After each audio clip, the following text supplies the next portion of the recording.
Hello, hello, hello, and welcome to Pink Floyd, the only podcast where we watch every movie ever made to see if it syncs up to Pink Floyd's 1973 magnum opus, The Dark Side of the Moon.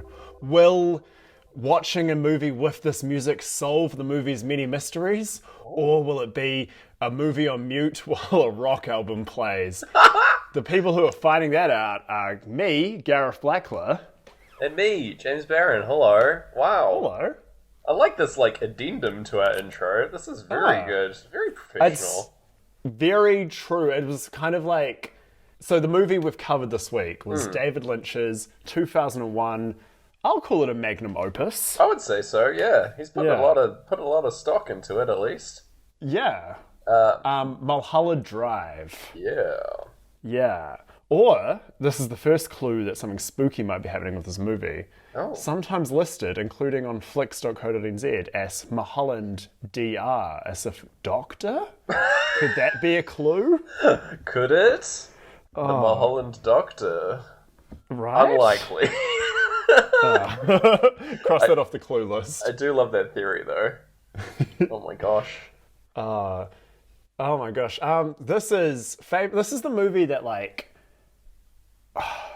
ruined movies in a lot of ways. Potentially.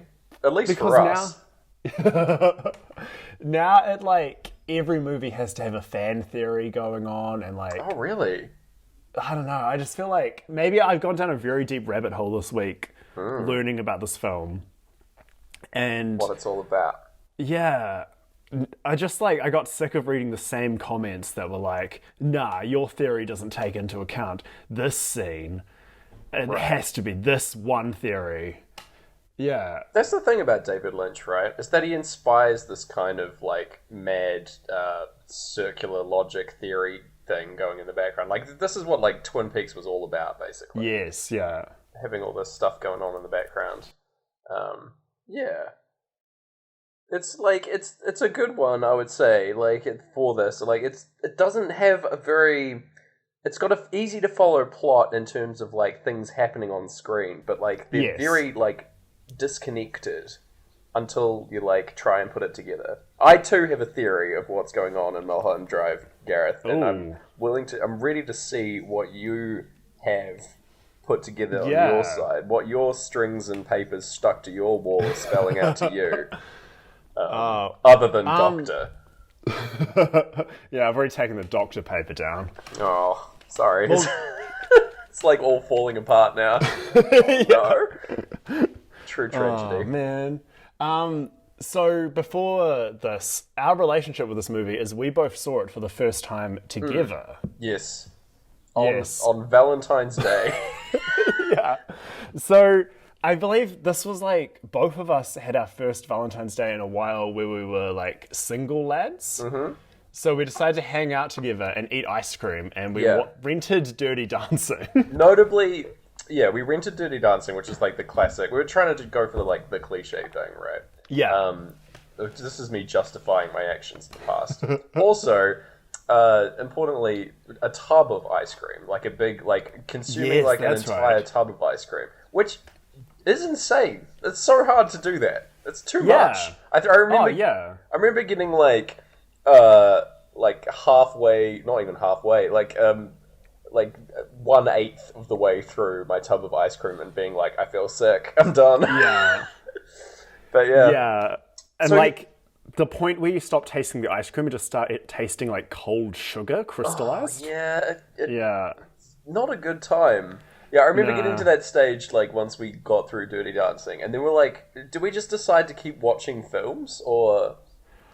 Yeah, I think I'd rented Mulholland Drive just for myself. Okay. My own free time. Sure. And, yeah, It's dude, I got nowhere to be. We had nothing else. Yeah, exactly.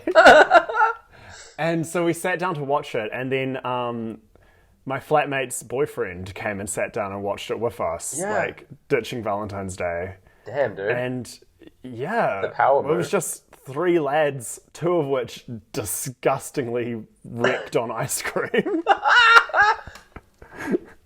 It is the preferred method for watching this film. Yeah, if you haven't seen this film, this is another one where you're going to have to pause, go watch it and come back. Oh my gosh, yeah. But just swing by the dairy and get a full tub of ice cream as well. Go get yourself a bloody trumpet at the very least. Yeah. God damn. Yeah, better with ice cream, I would say. Hard to say, but we could say that it's a good way of watching it, but is it the definitive way? Because we have now watched it another way, Garrett, with a bit of, bit of Pink Floyd in the background, eh? I don't want to spoil like how this syncs, but the fortune and fame we would have if... Well, we'll get to it. We're going to have to break this film down and talk about how it syncs with Pink Floyd to see if it does, the fortune and fame that could be waiting for us as being the ones who figure out this movie. The fortune and fame awaits. And if it doesn't, the continued squalor. Us dirty podcasters in our podcast holes. Yeah, sitting behind Winky's Diner. Yeah. Podcasting. That's the whole vibe. I could well be recording from a blue cube. No one knows. Anyway, we should find a way to get this podcast into a blue cube for people. Oh yeah, I would love that. Any kind of new media, Gareth, I'm into. Like, the blue cube is the future. It sure is. It's definitely not the past. That's for sure. Ooh. Let's write that down on our tangled web of notes. Yeah. Or do you want to give me your theory, and then I'll give you... Well, we'll go over, I think, the accepted theory, which might be similar to yours, and then I'll give you my theory, and then that'll kind of... We'll have those as we go through the Pink Floyd theory as well. Okay, we'll go co-linearly. We play them at the same time. Okay, so the general accepted theory for this movie, right, is that it's like a riff on loving, like, obsession with Hollywood and fame, right? Yeah. And the whole, most of the film, 90% of the film is a fantasy of one character and what they are putting together after a rough breakup with another woman, and she's like coming together, and it's just like throwing things together that have happened recently in her life, and just running things and painting a more beautiful picture of what her life could be like in Hollywood, and getting her way in various ways. But yeah, of course, all falls apart at the end. That's the general theory, I think, out there. Yeah. Is that overlap with yours? In so many words. Well, yes, it is. I would say so. I would agree with segments of it, but as you say, like a lot of things don't line up. There's some extra stuff going on that doesn't like match with everything. Like, for example, the whole unless we're getting like super metaphorical, the whole thing with the ooky spooky guy behind the Winkies. Like, nothing explains him in this whole scenario. What's going on with the club? What's going on with the person in the wheelchair? Like, none of this stuff. Something. Like, he isn't even someone from her life. We don't see him at all, right? So he's just like, it doesn't make sense anyway. That's the holes in that theory. What are you rolling with, Gareth, going into this? Well, okay, so I did some deep dive. So I watched it without Pink Floyd, which was kind of an accident. I just chucked it on without Pink Floyd while I was doing some work, and then I found I just had stopped looking at the work laptop and was exclusively watching this one, and just like an hour and a half had passed, and I was just like, oh, okay, I guess I'm just watching Mulholland Drive. You're pretty committed at that point. By the way, this film's 2.5 hours, listeners. Yeah, and it's... Okay, so often scenes like where it's hard to sync a scene with a Pink Floyd song because Pink Floyd songs are very long, and your traditional movie scenes maybe like 2 minutes. This movie's scenes are long. There's a scene near the end where someone answers a phone and it takes an entire song. Holy shit! Yeah. Yeah. Oof. Yeah. He's not afraid to stay on a shot. It doesn't feel long watching it, I would say. But yeah, I guess it's like sort of like a time paradox in of itself, and that you just like you get absorbed into the world, and I think it's paced really well as well. Like very intentionally. Yeah, all the follow through on the scenes really tracks for me, so I'm into it. Yeah. So I got like real deep into the main theory that it's put together through Diane's fantasies. Yes. But like I kind of just got annoyed because it's like everyone's so accepted that it's kind of taken away a lot of the mystery for the film. Like, it's kind of fair, yeah. Someone could watch it having heard that like offhand that it's all just the first like 4/5 are a dream, and they're just going to miss out. They're going to not have like, I don't want to say our experience was the right one, but they're not going to have their ice cream fueled confusion. Yes. Yeah, it's because it's hard not to. It's very confirmation bias, which is something we're very familiar. We're renowned for. Yeah, but it's like if you hear an instrumental song and someone sings lyrics to it, like if money was like, "Here is some money, I spend it," dun, dun, dun, like, and you only heard that, you'd like miss out on so much of what the Floyd are doing, man. Oh yeah, so you don't get the music of it, right? Yeah, baby. Filmmaking's like jazz. Woo! Finger snaps. This is our jazz episode. We're going like way off the cuff at the start of the show as well. It's great. Yeah, this is our jazz episode. Sorry, Whiplash. Eat it, Whiplash. You're done.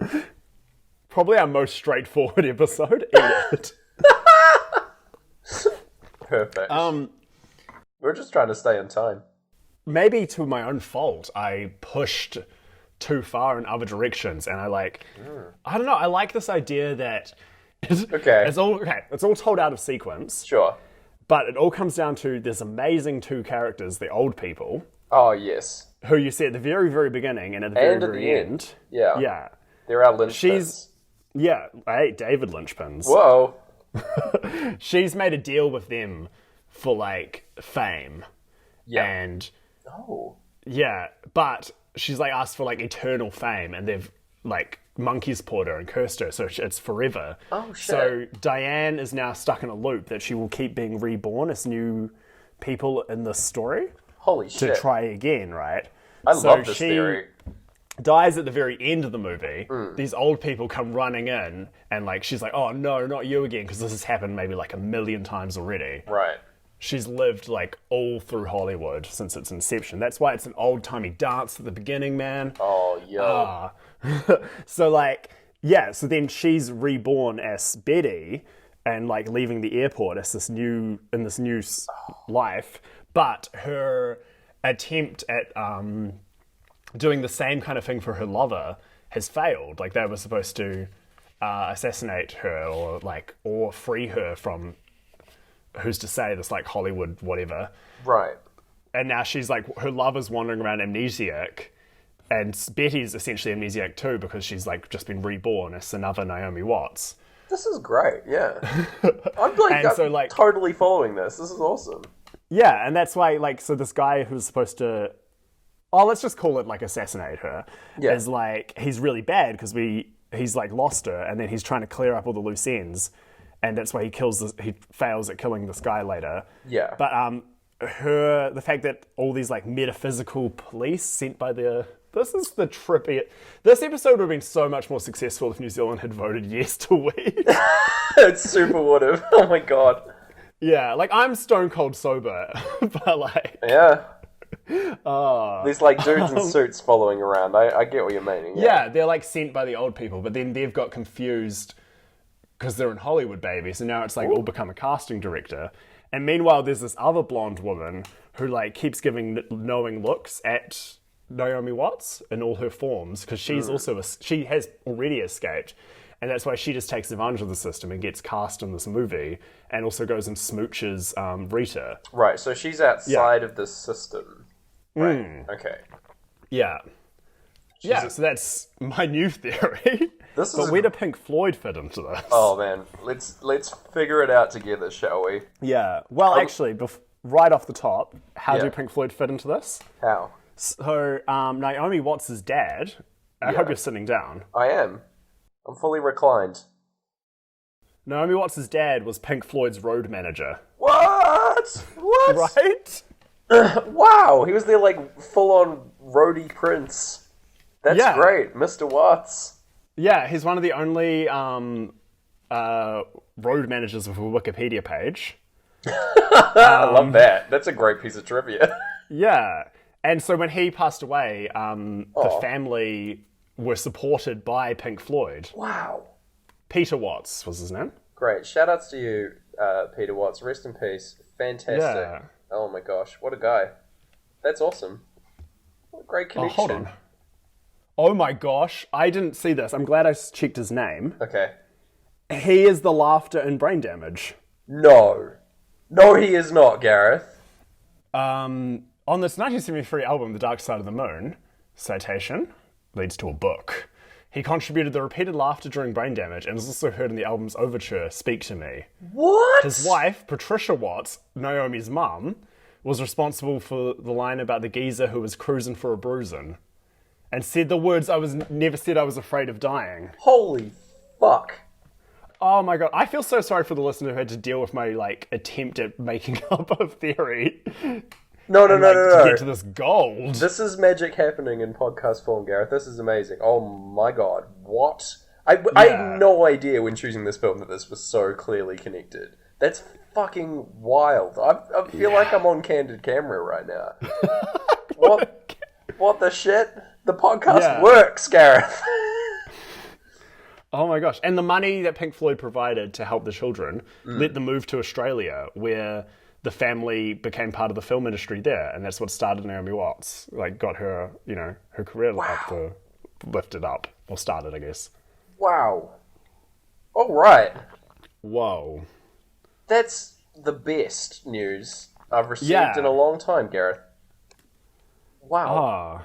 So I guess now we've got to let that hang over this whole film. That There's so much added context. I feel like a massive amount of pressure now.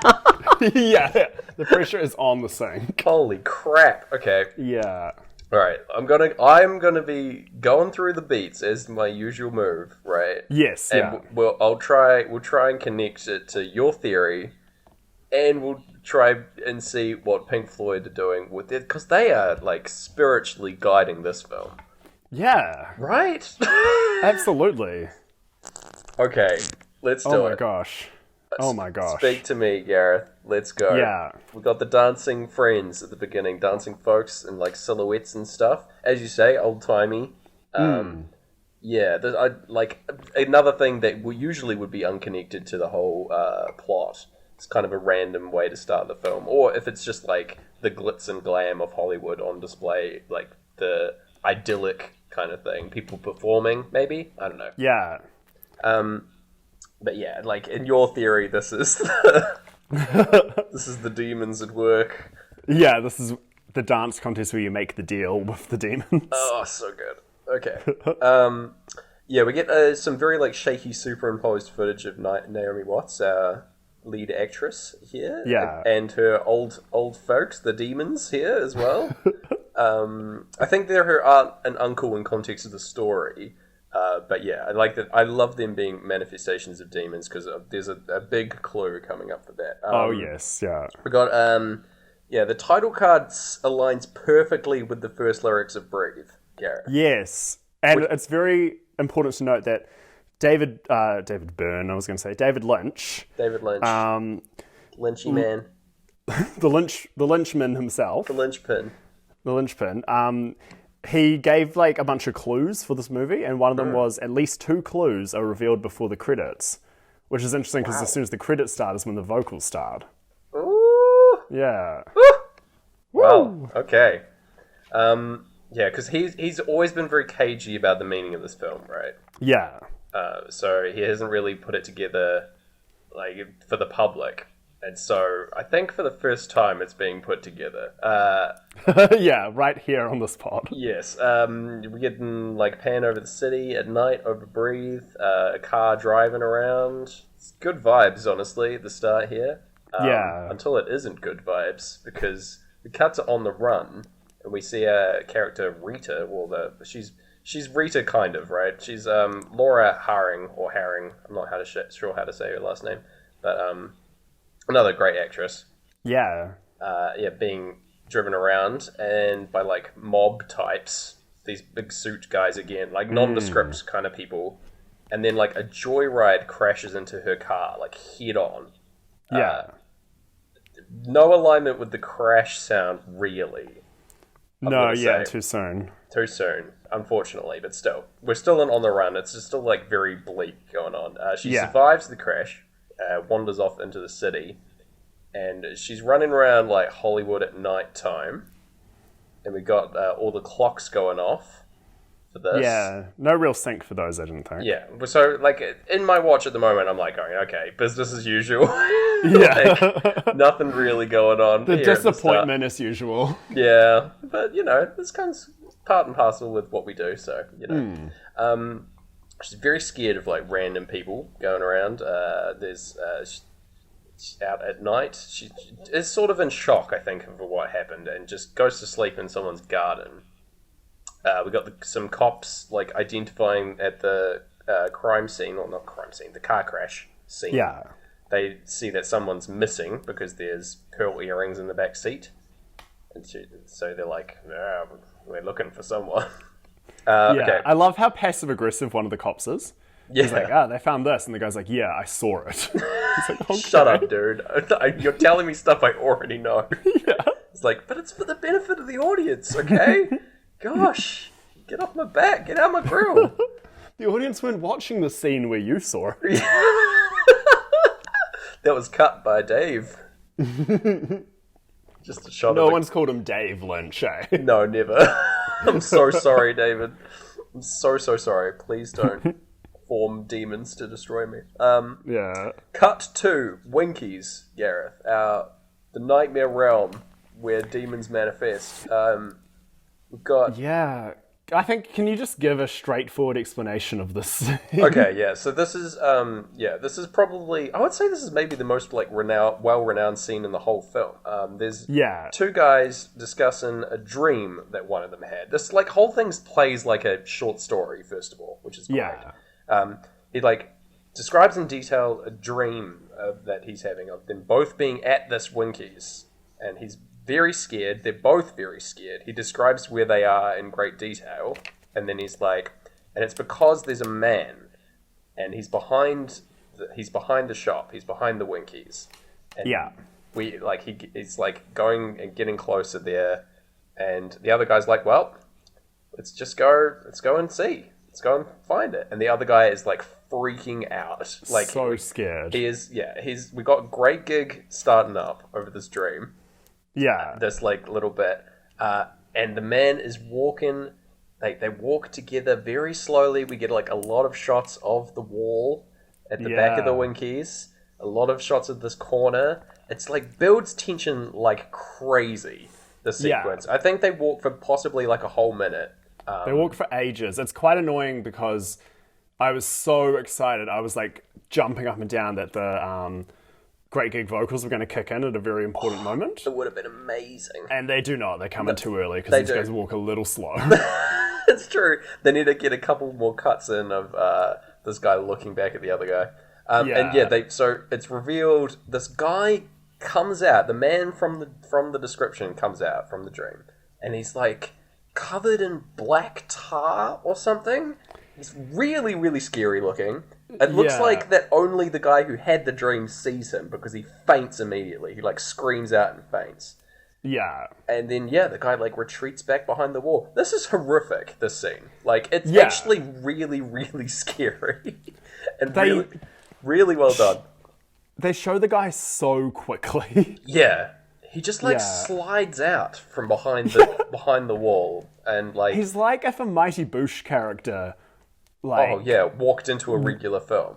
Yeah, exactly. Yeah, absolutely. It's great because it's so you're really expecting something, and it's not underwhelming when you do see it.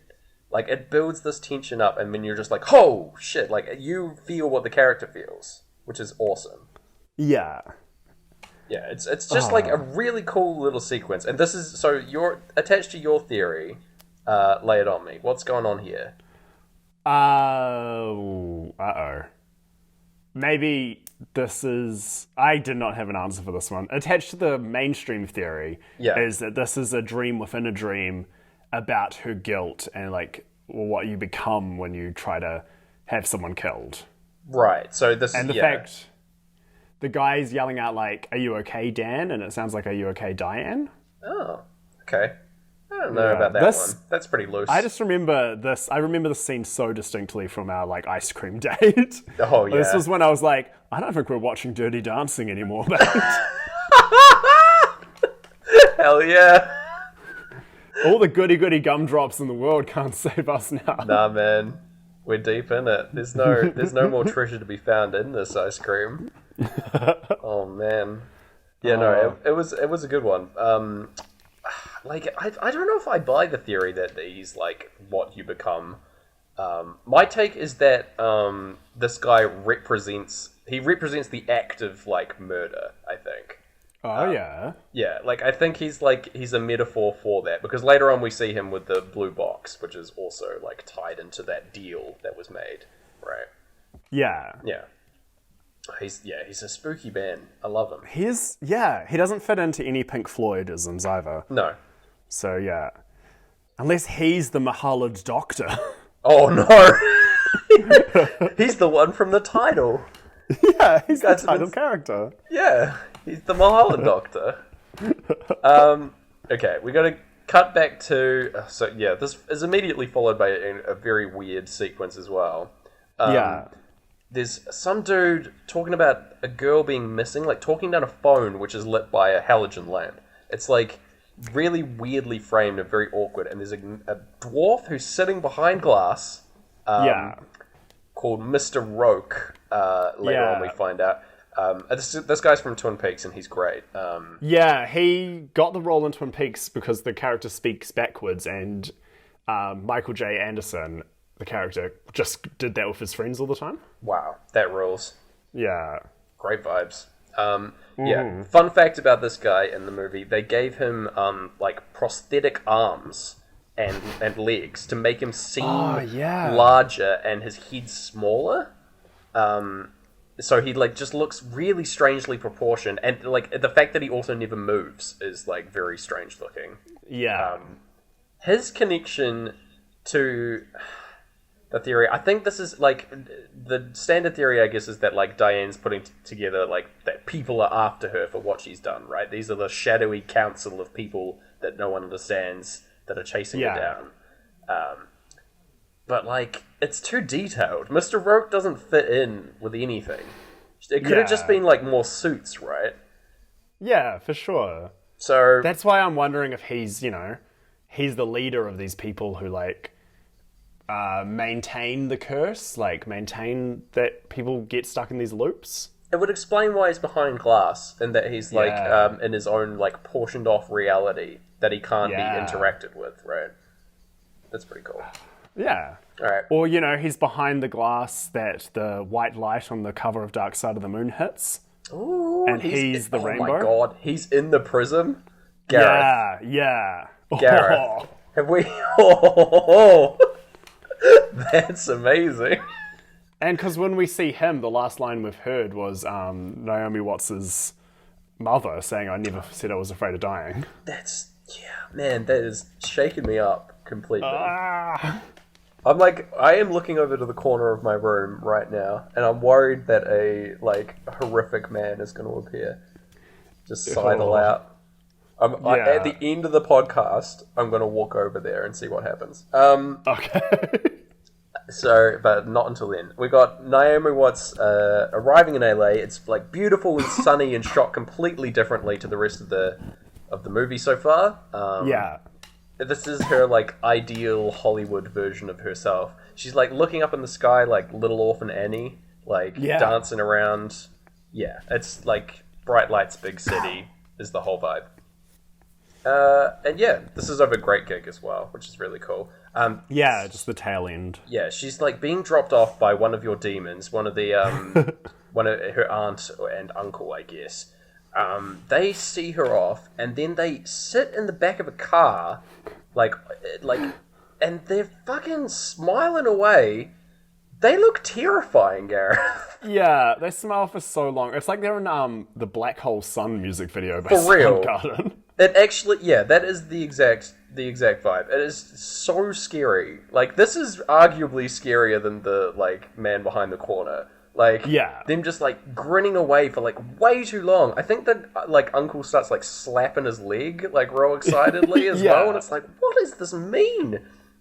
Anyway, this is also as money begins for us, and we're, like, creeping in on the shot of the Hollywood sign classic. But yeah, it's, yeah, as you say, it's like they're like, guiding the whole thing.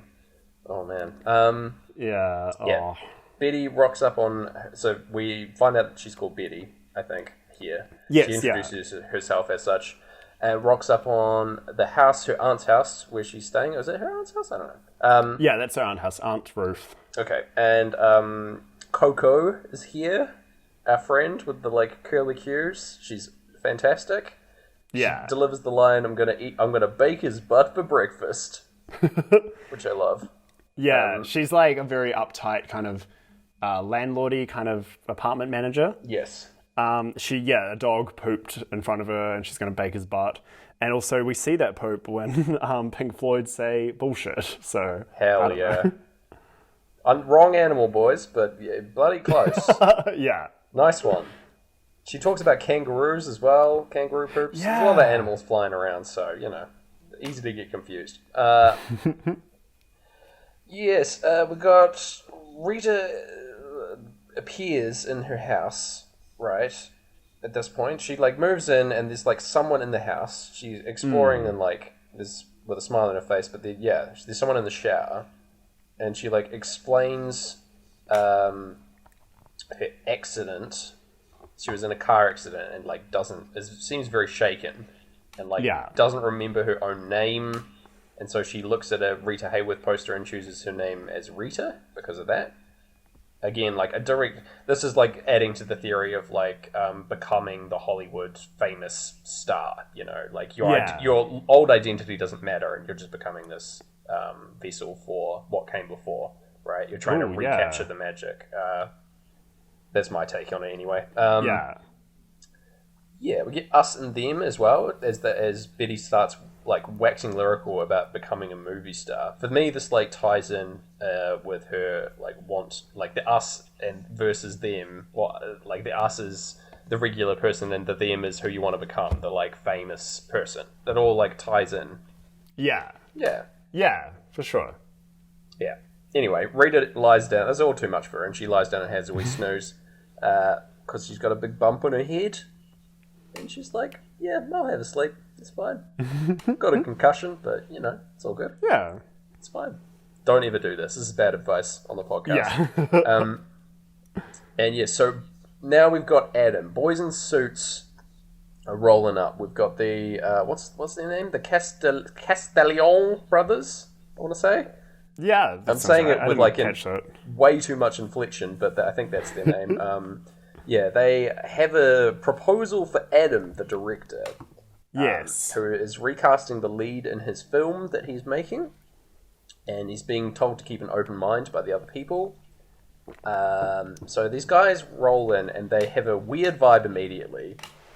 One of them has like a really stoic face that never moves. And the other guy is constantly like touching his face. And he's got a briefcase. Yeah.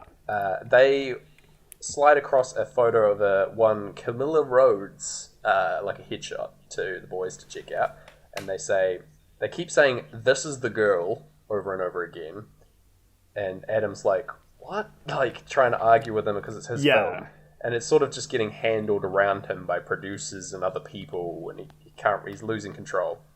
One of the creepy guys demands a napkin so that he can have his espresso.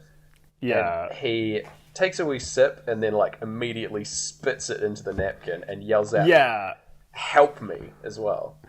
It's a very weird sequence, this whole thing. It's very like David Lynch. It's like how David Lynch assumes meetings go. Maybe this is what meetings with David are like. Yeah. He just demands a napkin as you're talking and you're like, oh fuck. Oh no. Yeah, they're great, these guys. Their whole vibe is, like, this is later reinforced in the final scenes. Like, everything is, like, sort of connected to this, which is great. All the agency people are, like, terrified because these are, like, big wig guys, financiers that they can't argue with.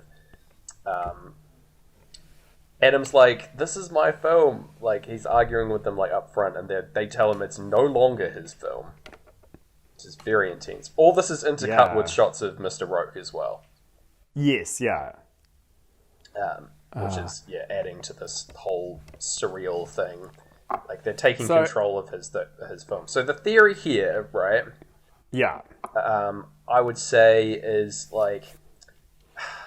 It's hard to justify this as perspective of Diane. And that maybe she's, like, trying to rationalize Adam's decisions and who he chooses for his films. She's trying to say there's, like, again, this, like, shadowy council from earlier who are, like, trying to chase her down. Also the ones behind, like, what went wrong with Camilla later on.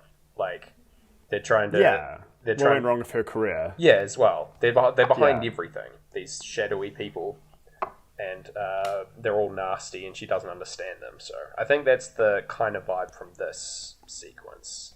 Yeah. Adam sort of seems like an accessory, and like his whole story goes in a completely different direction. So I don't know how accurate this is, but I don't know. That's my take for this, anyway. Your thoughts? I like to think, well, if my... Again, very on the fly theory.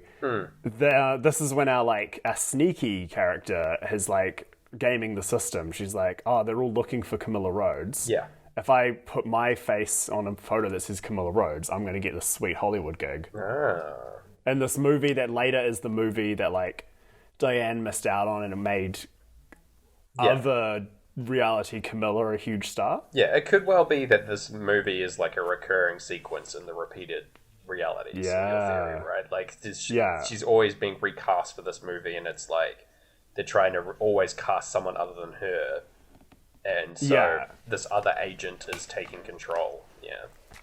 It's also worth noting this entire scene like begins and ends with us and them. It's like a perfect alignment, which is awesome. Well, we've got like us and them on the intro bit when they're talking about Hollywood as we launch into it, but it does finish perfectly. Which is good. Okay, we launch into like brain damage after this, and I've written some random dudes laughing about a story of a car accident. They know about the car accident, which is kind of interesting.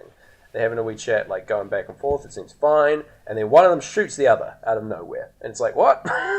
To steal a black book that he's after, a little like address book or whatever.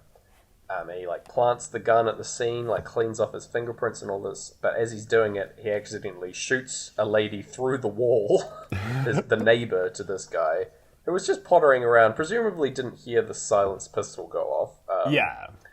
And has to like strangle her, does like a big scuffle with her and pulls her into the other room as a like cleaning man watches.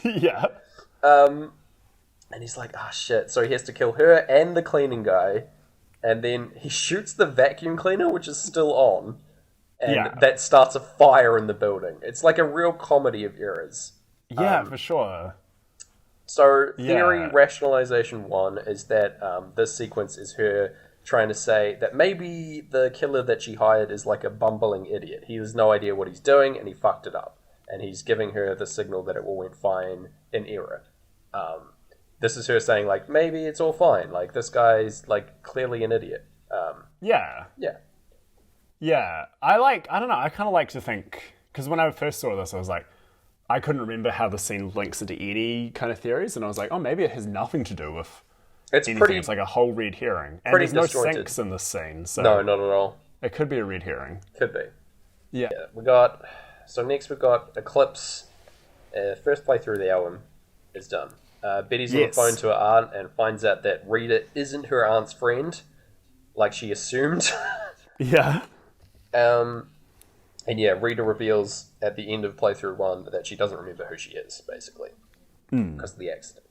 And Betty's sympathetic to this, but Rita also has a bag full of money, huge amounts of money. Unfortunately, the money isn't playing right now. It's pure silence.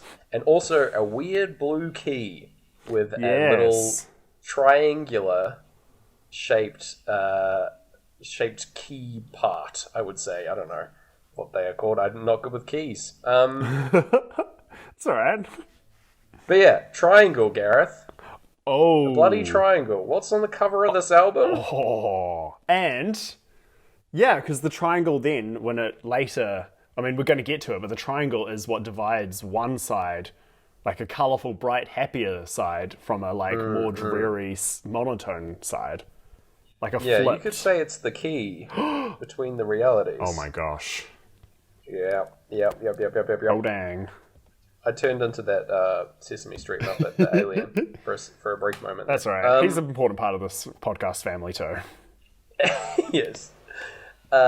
Yeah, we briefly cut back for a very extraneous scene at the start of playthrough 2 with the robber who's like just hanging out with like a prostitute for some reason. A woman who has a van of some kind. Yeah.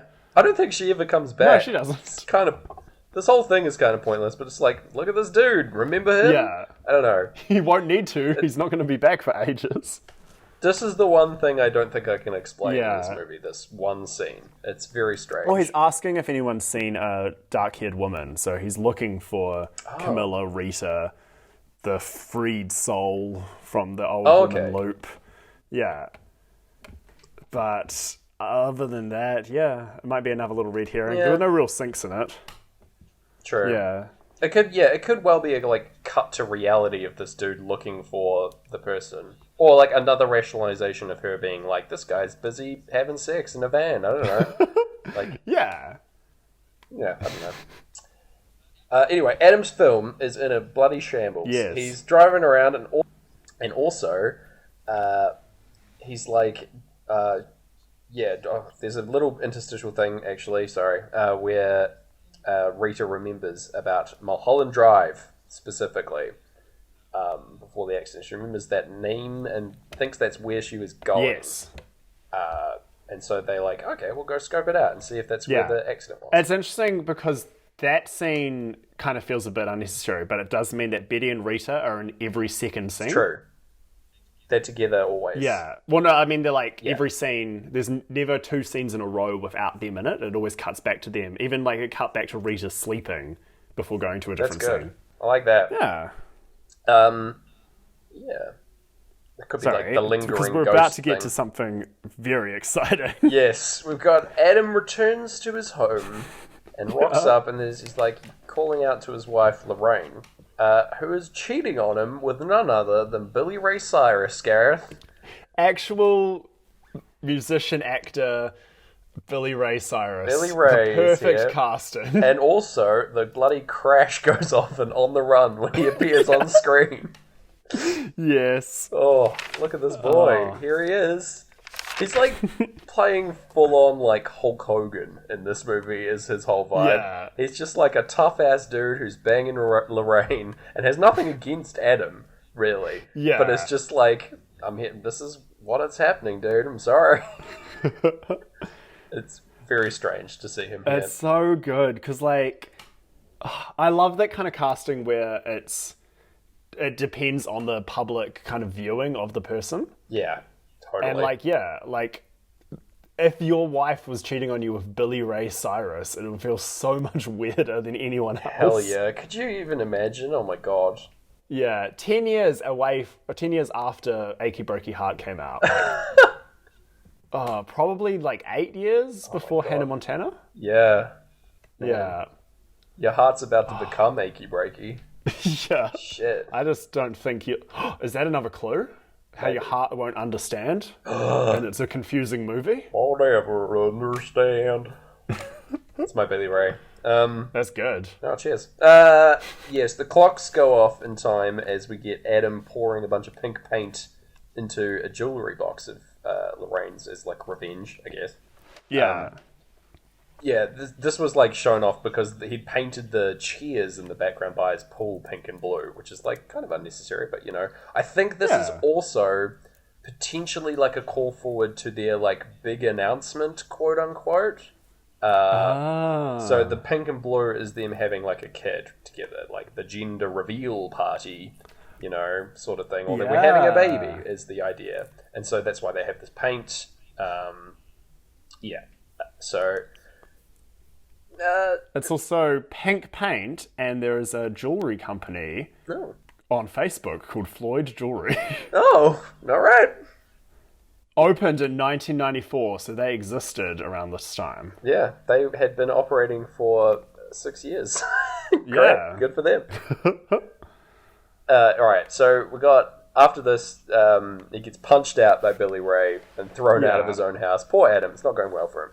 Again, this is like sort of revenge against Adam for his malfeasance, his taking of what's her name from her. Can't remember now. Yeah. Yeah, what? Yeah. You know what I mean. Yeah. You actually do remember, you're just doing what the film does, man. You're doing some, like, misdirection. I'm lost in dreamland. Dreamland. That's my new Billy Ray cover. Dreamland. I called it, that's kind of Elvis Presley-ish. I'm not so sure on that. I'd say he's our generation's Elvis Presley. Oh, okay. We've got the girls, they're going to, they phone up the police to check on the accident, and they're like, they find out there was an accident there, but they don't get any more information before having to hang up, because the police are like, who's calling? They're at Winky's as well, which is great, from earlier in the scene, so this is just like another placement of this important location. And the girl at the waitress has the name tag Diane on.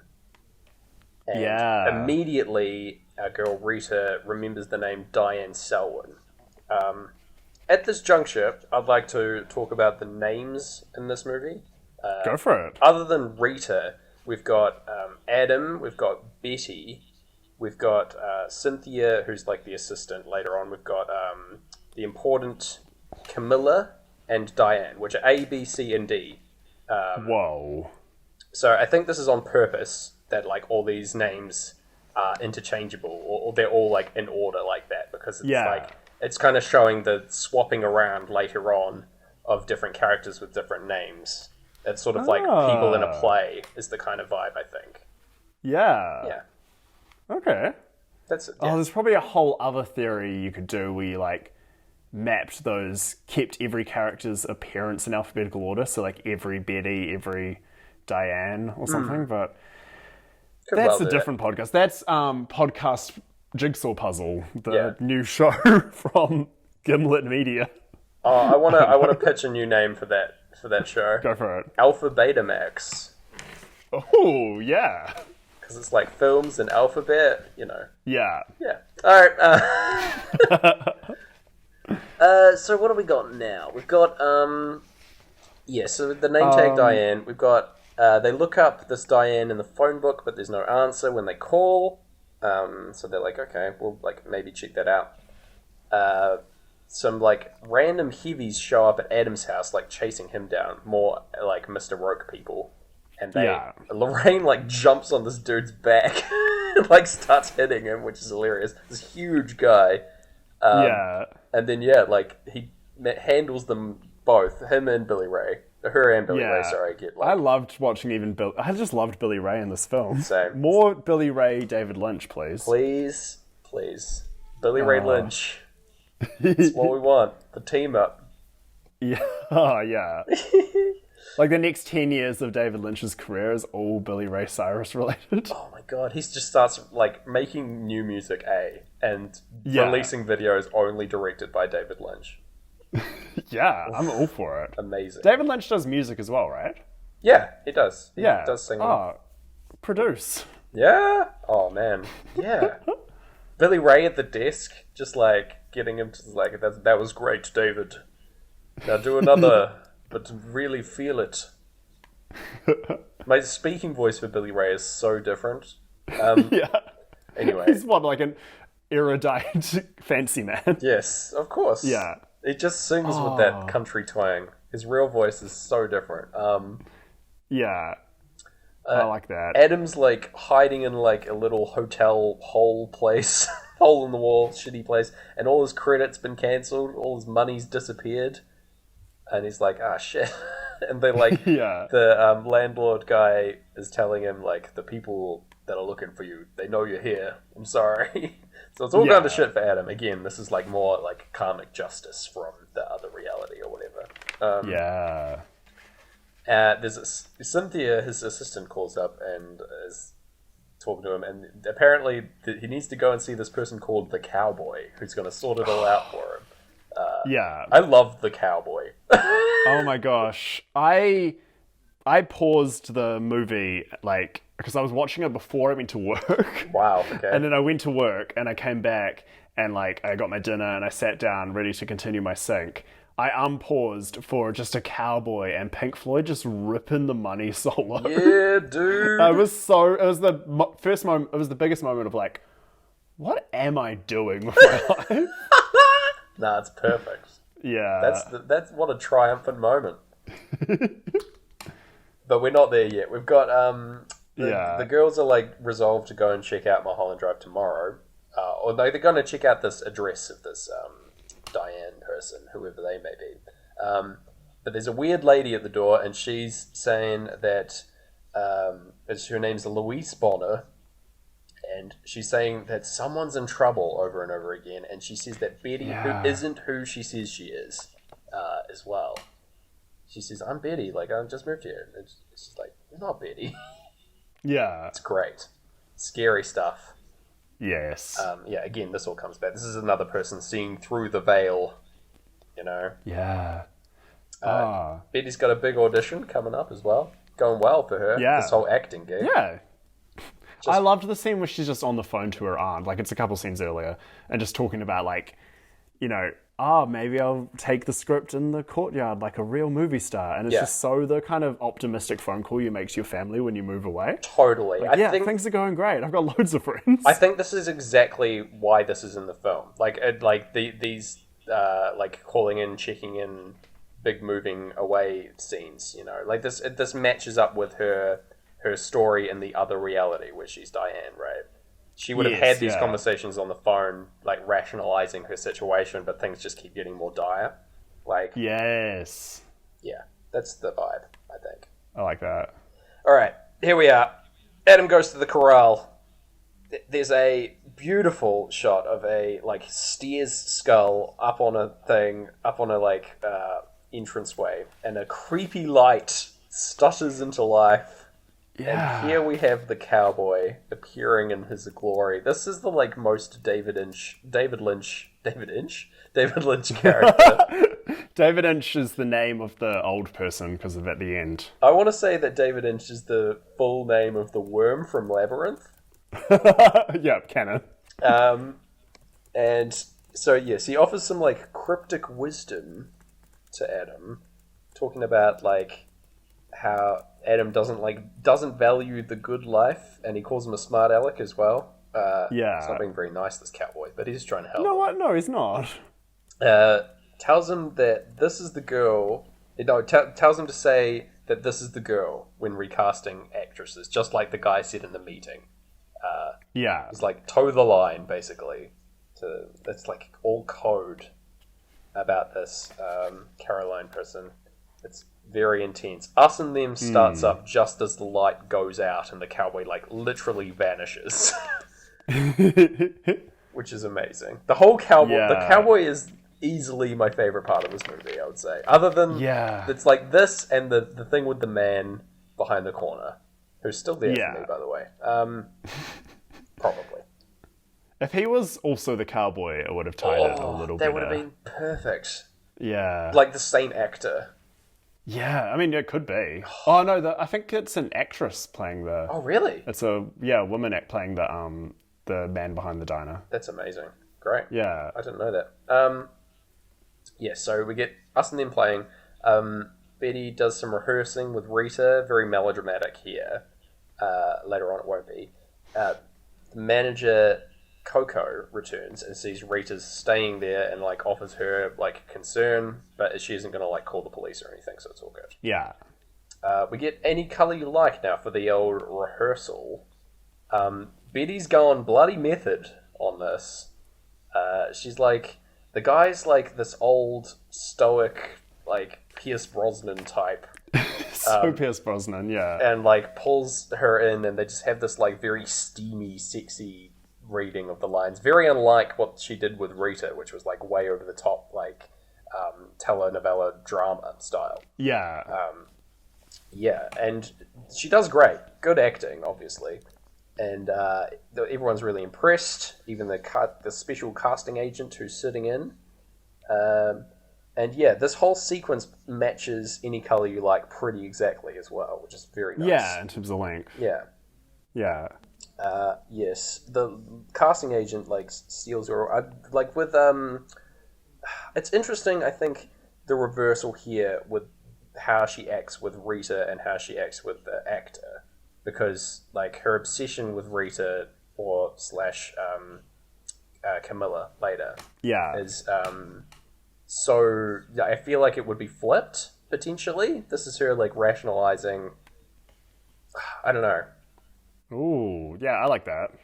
Yeah, and she also is like doing amazing, whereas in reality, it's not as good as this. So Yeah. Yeah. So they go with the casting agent, and like the casting agent is saying that like, the picture will never get made. The director's in shambles, and also the actor that she's working with is old and terrible and awful. And so it's like, oh, weird. And she's saying, oh, but not you. Big, what's her name for? Oh god, never mind. Big entourage energy. Yeah, very entourage throughout, Yeah. for sure. They're trying to like snap her out of this movie and put her in a different movie, I think, is the vibe here, right? Yeah. Yeah. Well, I don't know. It seems very like Hollywood, like, oh, you've got to come see this person. Yes. Nothing's going to happen, but you've seen them now. Yeah, you've got to, it's all about names and stuff, Yeah, exactly. Okay, we get a really, really beautiful shot now of like singers in a recording booth, like singing away. We're hearing brain damage. Yeah. And we zoom out of that to see that it's like a set on a lot. And it just like keeps pulling back to show more and more of this. It's really, really well done. Yeah. And it's like, again, like painting, like showing the like illusion of Hollywood and the fakeness of everything, Yeah. And it's Adam's movie. We're on set for his movie that he's making.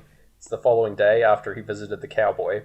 And he and Betty lock eyes as we go straight into eclipse. Have a wee look at each other. Very important. It's Camilla's turn for the casting, who appears. She's like, her turn to do a bit of a sing-song. Yeah. This is the blonde Camilla whose photo has been going all around. Yes. In my world, she's the one who's like sneaking into every good opportunity. She's outside of the Matrix. And yeah, her singing plays over silence for us, which I think is like sort of adds to her whole mysterious vibe, and that like it doesn't matter what her performance is at all. Like Adam's been instructed to say that this is the girl, no matter what she is like.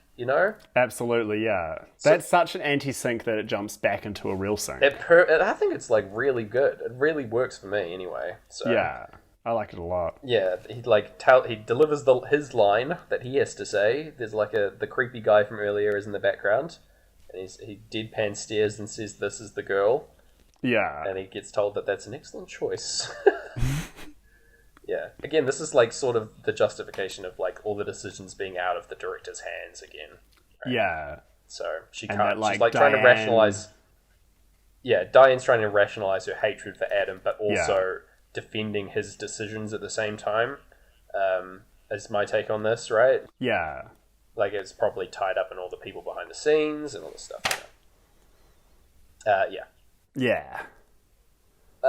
So they scope out the address. They go and find Diane's house now. After she like locks eyes with old mate, and then it's like, I have to go. Yeah, suddenly remembers. Yeah. So they go and they see this place, and there's all these suits around, like you said.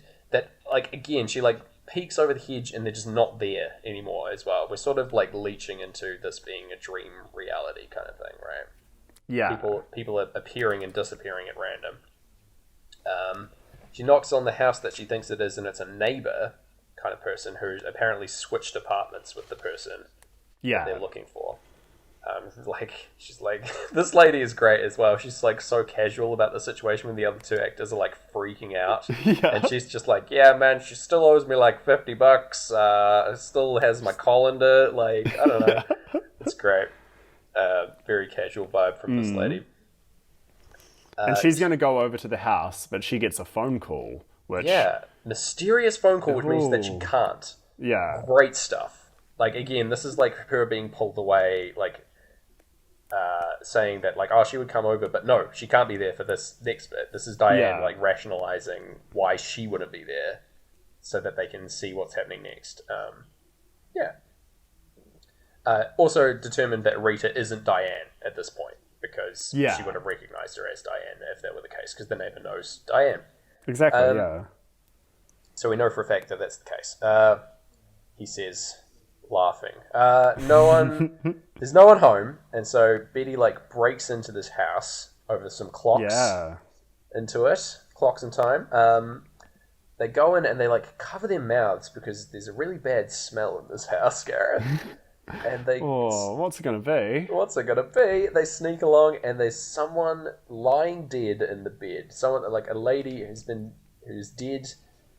dead for several days, her, like, face is, like, destroyed and is decomposing. It's really awful to look at. Yeah. They show it multiple times, just in case you missed it.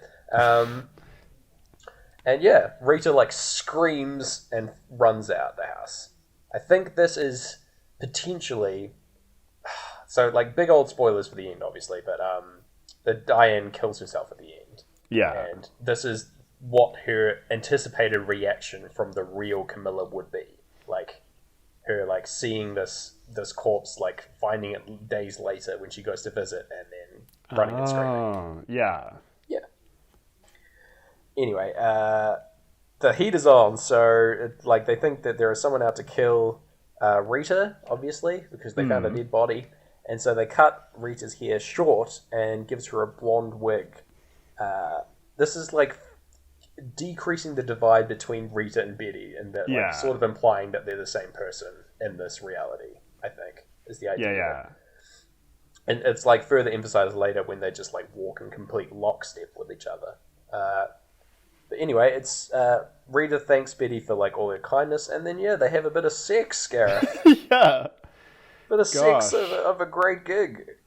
Which is a weird thing to be watching so full on ice cream on Valentine's Day with your good friend. Yeah, just three of us sitting there, like, passing out because it's super late and super ice creamy.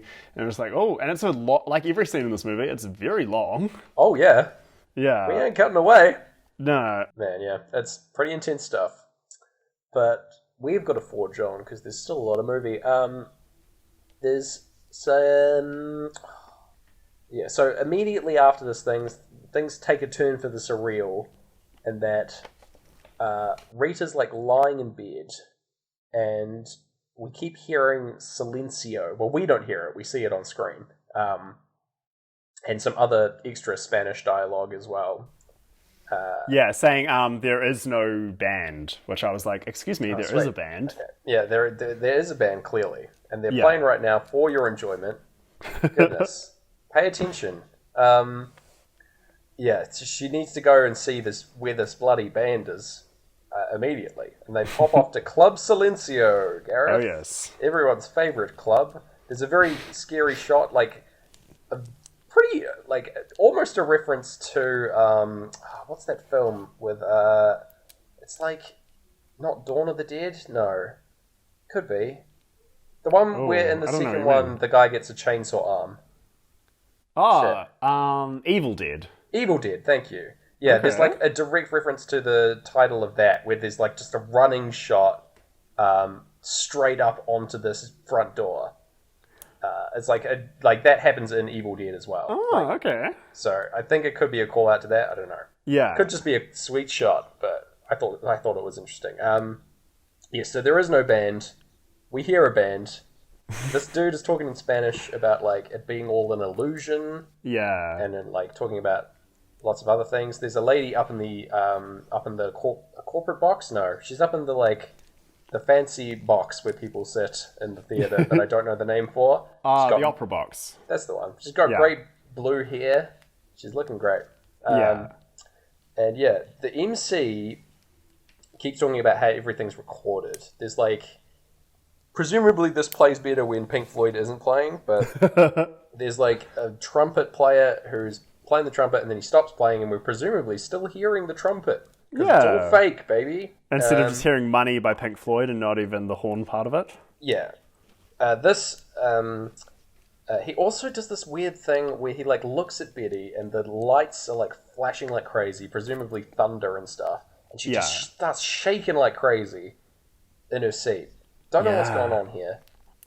Maybe this MC is just magic? I don't know. This can't be explained, this sequence.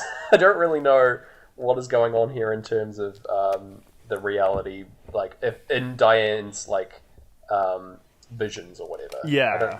I can't in really like put this my together. world, I guess he's not, because like Betty doesn't know she's stuck in her endless loop, and maybe he does, and he's just like, he's trying to shake her out. Yeah. Could be. Yeah. We get Rebecca Del Rio giving us a wee performance. Yes. Very nice. I loved her song, even when her song wasn't Pink Floyd's Money. It's super good. She sings the song crying, and both the girls do start crying along with the song. But she passes out halfway through the performance and the song keeps going as well. Again, emphasizing that none of this is real, right? It's all recorded, it's all fake. Again, the fakeness of Hollywood, this whole through line throughout. Or could it be a reference to these are recordings of Naomi Watts' parents on this album? Possible. Yeah, right? Possible. They got Naomi. But then what's it saying with that reference? Unknown. Yeah. There's an eldritch truth that we are seeking, Gareth. Yeah. It'd be like years later when we do like her version of King Kong that we learn what they're trying to say. Oh my god, can we? Another bloody long film. Anyway, we're getting money as well when they're singing over. It's mainly the solo over Rebecca Del Rio's performance, but it's not ideal. But hey, no, it's fine. If it was a great gig, it would have been perfect. But yeah, her singing away, and then she faints right perfectly in the transition to Us and Them. Like the transfer into the song is when she faints, and the ushers carry her away. Ah, lovely. Again, the transition, famously quoting some of the Watts family. Oh, yes, exactly. Yeah. Oh man, good. Dang it. So here is where we get Betty checks her purse in the audience, and she's got the blue box in there, which fits Rita's key that she had. So we've got to solve the puzzle once and for all. We rush home. They're walking like perfectly in sync with each other. I think they're also the same height, which is interesting. Ooh, I don't know if this is intentional, but they're walking like perfectly next to each other, and then suddenly Betty is just gone. She doesn't exist anymore. It's just Rita in the house. Yeah. And it's like, what? Again, I think this is implying that she was fulfilling both these roles in her own fantasy. Both versions of herself. She tries the key in the box, and we zoom in on inside, and it falls to the floor, and there's no one in the room now. Yeah. And the bloody old Aunt Ruth comes around for a little walk. Yeah, here she is. She's walking around, and she's like, oh, alright, guess there's no one here. Cool. No one left in this reality. Yeah. Close the loop, cleaned boys. my reality. Yeah, thank God. Yeah. Also, so we cut back to the room with the dead body in it. Not so good. The cowboy appears in the room. Yeah. Tells her it's time to wake up. Good looking, basically. Oh my God. And then, so Betty wakes up in the exact position of the dead body. And she is now Diane Selwyn, the name from earlier that we've been seeing. Yeah. In this version, she's Diane. This is presumed to be the real reality in the main theory. And she wakes up in her apartment that they broke into, and it's like in a shambles. It's all like gross and awful. It's down and out is the line that plays over this little very sequence, good, which works for me. The neighbor shows up and takes a bunch of her shit from Diane. because she's still pissed off from the other reality. Yeah. How did you feel when this... Do you remember how you felt when this suddenly happened? When I suddenly... got so confused. I was so deep in the ice cream binge at this point. I had no idea what was happening at the end of this movie. It really catches you off guard, but on second viewing, it lands way better. Yeah. So, yeah, I like it a lot. So what's interesting is this, because this happens about almost 2 hours in. Yeah, we've got probably about 30, 25 minutes left of the film at this point. So David Lynch initially wrote this film as a pilot for a TV show. Oh, wow. And essentially, I think he even filmed it. And he felt the original pilot was everything up until this. Oh, wow. And then he just had a night where he was in it was turned down by the TV network. Yeah. And he had a night where he just got suddenly mad inspired and wrote the rest of it. Cool. And they went and shot this part. So this part's kind of... This is the addendum? That's wild. Because the whole point of this is that it ties everything together from before. Yeah. So presumably, it would have been like a Twin Peaks kind of thing, and we would have had all these questions at the start, but over the course of the season, all of these things would be, wrapped up, I suppose. Yeah. Because there are resolutions that are to follow. So. Yeah. So he must have, immediately figured out, oh my god, that's my ending. Yeah. That ties everything together for me. It's pretty good. Yeah, or he had this in his head the whole time and finally realized, this is it. I can end it this way as a movie. I can make this a film now. Yeah. Perfect. Alright. So there's a blue key on her coffee table. Yes, when Pink Floyd say what the fighting's all about. Yes, absolutely. Oh, yes. The neighbor tells her that the detectives have been looking for Diane as well. Yeah. 2 detectives have been around again. And she just sort of brushes it off. Camilla appears in the house looking like Rita. So this is Rita appears, basically. And in this reality, she's the Camilla she's not the Camilla from the Heat Shop, but she bears that name. Yeah. So yeah, all the names have kind of swapped around except Adam. But we find out she appears here, but she's just sort of imagining it. We find out through a series of flashbacks that these are all things that have happened in the past, right? So we've got their relationship, and then they were having an affair together, basically, and then they broke up. Yeah. And her career, Camilla's career, was going really, really well, and she got cast in a film that Diane also auditioned for. Got the role that she wanted, and Adam fell in love with Adam, who was working on the film. I don't think it's his film in this reality, but he was definitely and so it sort of put a spanner in the works for their relationship, and so they broke up. We get it's end of playthrough 3, and there's a shot of her angrily masturbating, which is pretty awful. Yeah, again, 3 guys just watching this late on Valentine's Day. Yeah, oof. This is another scene that goes on for a while. Yeah, just over silence for us this time as well, which made it I don't know, it was easier to watch probably than the horror music that we probably would have had in its place. Anyway, Diane gets invited to a dinner party at Adam's house, and she's her whole world's sort of been destroyed at this point. And Adam lives on Mulholland Drive, and it's repeated in case you missed it over the phone, which is hysterical. She is in Rita's place in the car, her driving along. And then they stop, and she delivers the same line that Rita did at the start of the film, saying oh, we don't stop here. What's going on? And this is right before the car crash that you're expecting. But it's Camilla appearing in the background, who takes her up through the wilderness up to the house, as a shortcut kind of thing. And it's it's a fairly romantic moment. They're holding hands, and this is a good thing for Diane, obviously, but it can't end well. She gets led up to the house as we're listening to Breathe. Coco appears at the party as well, and they're playing Adam's mum. She delivers the same line again as well, like, everyone calls me Coco, which is great.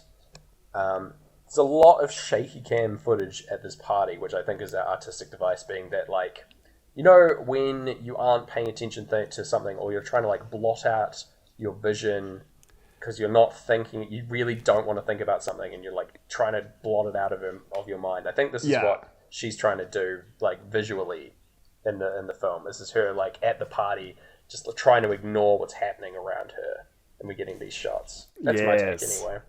Yeah. And yeah, like, they having it back and forth. Diane has to, like, explain everything that's happened begrudgingly to the people at the dinner party, like all the how Adam and Camilla met on set and how they were friends and all this stuff, and then pretty much retelling the film, like taking elements and like showing a sad version of them all, rearranging everything. The same, how they met on the set of the film that Adam was making in the other reality and all this stuff. And yeah, it's very sad. We see that it's really eating her up. Yeah. And Camilla, the girl who played Camilla appears. This is your outsider, and gives our Camilla, new Camilla, a big old kiss. The Rita. Yes. So I reckon she's just wandering like timelines, and she's like, just get a wee smooch. Yes, the big feather in the cap for this theory is that she walks out into another room, and we see the cowboy exit out of the same door. So it's like these like otherworldly powers are moving in and out of frame and in and out of realities, right? Yes, is the take for that theory. Yeah. Thank you for putting a feather in my theories cap. That's very sweet. Yeah, you're welcome. I'm a haberdasher of theories. Hit me up. I've got feathers to spare. Yeah. They call me the plume. Kind of cap. Anyway, yeah, it's a bleak scene. Alternatively, this is just like we see a bunch of other people at the party that have recurred throughout the visions of the previous film, right? The alternate theory is that she's using all these people and what they're like in the party to be characters in a play in her head, right? Of her idyllic reality, right? The version of herself, Betty, is this version of herself that's very successful, and her living a good life, and Rita is a version of not only of herself but of Camilla as well, like who's down on her luck and doesn't know what she's doing, and she's like, Betty's helping her. She wishes she could be the one to help her, right? Yeah. Help Camilla and be there for her. So yeah, I think that's the take here. We even see like the creepy Castiglione guy, the guy like the staring guy, because he's just staring at her at the party, and that's why he stares in the meeting. Yes, that's all she knows about him. Yeah, it's a like great little bit that like all this stuff carries across. I really wish Mr. Rourke was here, like just in the background. Yeah. Or like she sees him like blurrily like in the mirror, and that's like why he's like weirdly proportioned or something like that. That could have been cool.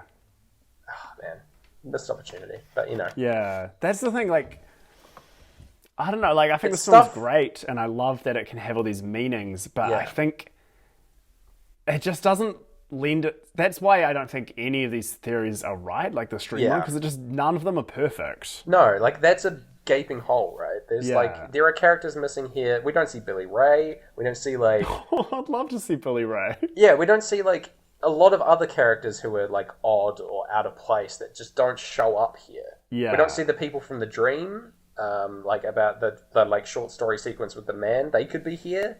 Yeah. It'd be great if they were, but you know, like it would just really tie into it. But anyway. Yeah, we do see him when we immediately cut to the diner, though. Yes, this is true. Yeah. So in the diner, she's hiring our hitman friend from earlier to kill Camilla. And at the Winkies, what's more. The waitress leans down with a name tag that says Betty this time, which is a great like flip of what happened earlier. And yes, the killer says that once the job is done, she'll find a blue key in the place where she's supposed to find it, you know. Yeah. Potentially, the blue key, where she found the blue key, is round the back of the Winkies, and that's why there's like a man there that she can't go to, right? And that's why we see the man there as well. Like, that's where the horrific thing will happen. That she'll know that Camilla is dead if there's this blue key there. So that's why there's this scary thing around the corner. What if, to twist my theory, it's never been about Rita? It's like, I want to be, instead of making the deal with the old people, she's making the deal with him. She's like, I want another chance with this woman. Do what you can.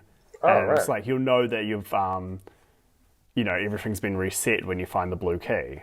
Oh, yeah. This is a new theory, I guess. I like that. She gets amnesia. They give Camilla amnesia. Yeah, maybe. Oh, but then, I don't know, there's a lot of amnesia.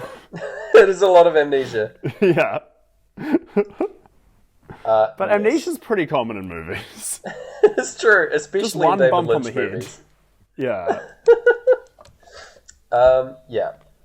So the blue key is also the one that we saw on the table earlier, which is like showing that in the timeline part where she's in her own apartment and we saw the blue key there, Camilla is dead. She's already, it's already happened, and she's reckoning with this, what she's done, basically. Her having these visions is her rationalizing everything up until this point.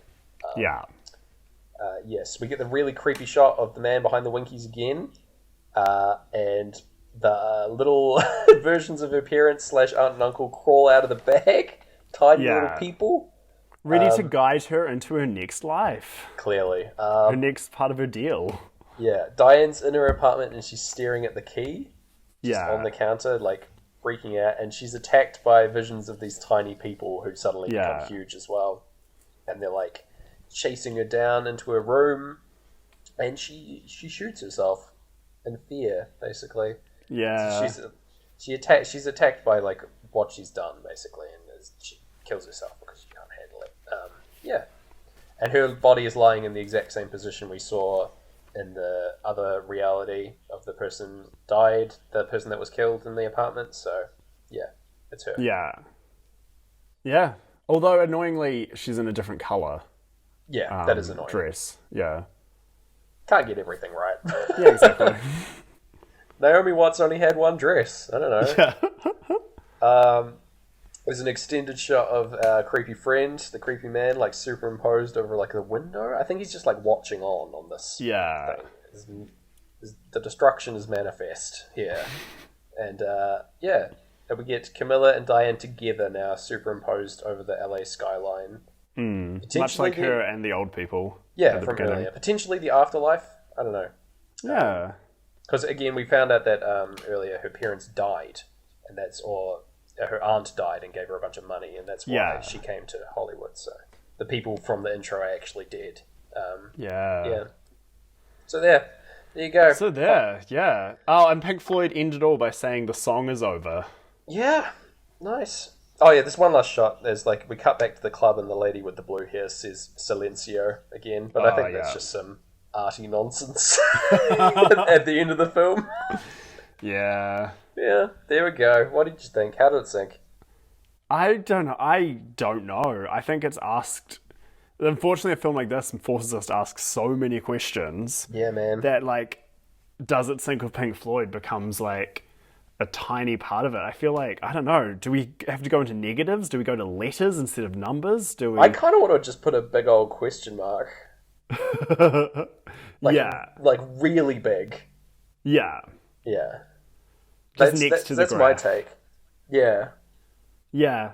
Yeah, okay. It exists in its own, sub-dimension on the graph. It adds, another layer. X, Y, there's a Z layer now where this is operating on. You know? Yeah. On the Sync Floyd Letterboxd account, I'll make a second list that just has a big Z and is just this movie. Yes, perfect. Yeah. It gets a Z out of 10. Yeah, perfect. Amazing. Now that's a Zinc bloody Floyd. sync. Now that's Sync Floyd. Can we just use that as a bumper later? Yeah. Wait, do it again clean. Now that's Pink Floyd. There Perfect. we go. Use that Oh my gosh. with my toaster microphone. Do you feel like you've unraveled any mysteries? I feel like I've become unravels as a man. Yeah, but, same. You know, that's the price we pay for content. Perhaps we should just move on to the next film and see where we can rebuild, reconstruct ourselves, Gareth. Oh my gosh. I don't think you're going to like that you have to reconstruct yourself based on this next film. I'm sure it'll be fine.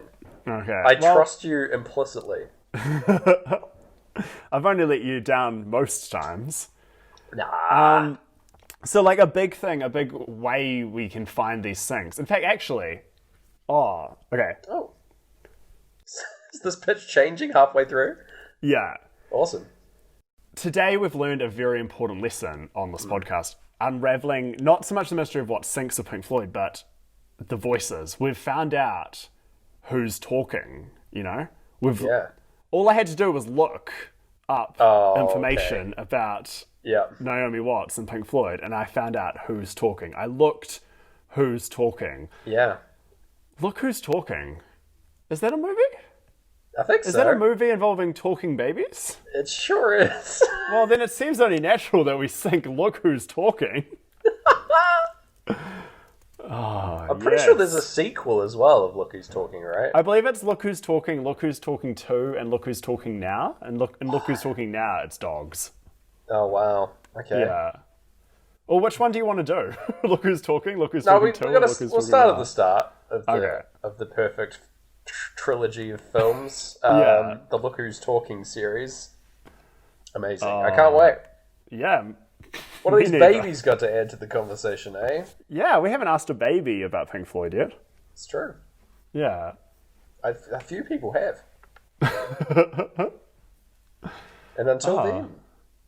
Well, until then, yeah, I've been Gareth Blackler. And I've been Spooky Ookie James Barron. And I guess now we cut to a really abstract, like, performance art piece where actually I'm now the same person, but I'm called David Lynch, and you're now a person called, like, Floyd Pink. And I'm Billy Ray Cyrus. Yeah. And, like, instead of a podcast, we're, like, watching Pink Floyd's album cover while listening to the audio of movies. Oh, God. Yeah. That's a horrific version.